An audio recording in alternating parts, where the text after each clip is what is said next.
लेखापरीक्षण अधिकाधिक प्रभावीपणे होण्यासाठी तंत्रज्ञानाच्या प्रगतीसोबत त्याचा समन्वय राखला जावा अशी अपेक्षा राष्ट्रपती द्रौपदी मुर्मू यांनी व्यक्त केली आहे। राष्ट्रपतींच्या हस्ते आज नवी दिल्लीत आशियाई सर्वोच्च लेखापरीक्षण संस्थेच्या 16व्या सभेचं उद्घाटन झालं, त्यावेळी त्या बोलत होत्या। सार्वजनिक संस्थांचं लेखापरीक्षण आता पारंपरिक पद्धतीच्या पलीकडे गेलं आहे। या सरकारच्या कल्याणकारी योजना आणि प्रकल्पांचा आढावा घेतला जातो, त्या सर्व नागरिकांपर्यंत पोहोचत असल्याचं सुनिश्चित केलं जातं।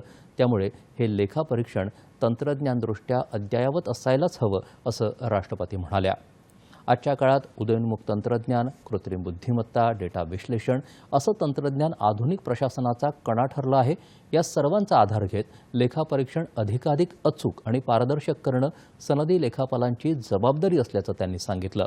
त्याचवेळी जगाच्या अनेक भागात गरीब लोक, महिला यांनाही डिजिटल साधनं उपलब्ध नाहीत, तेव्हा असे दुर्बल घटक कल्याणकारी योजनांपासून वंचित राहू नयेत याची काळजी घेणं लेखापरीक्षण संस्थांची जबाबदारी आहे असं राष्ट्रपती म्हणाल्या। संविधानकार डॉक्टर बाबासाहेब आंबेडकर यांनी देखील संविधानात भारतीय राजकीय क्षेत्रात लेखापरीक्षणाचं महत्त्व विशद केलं।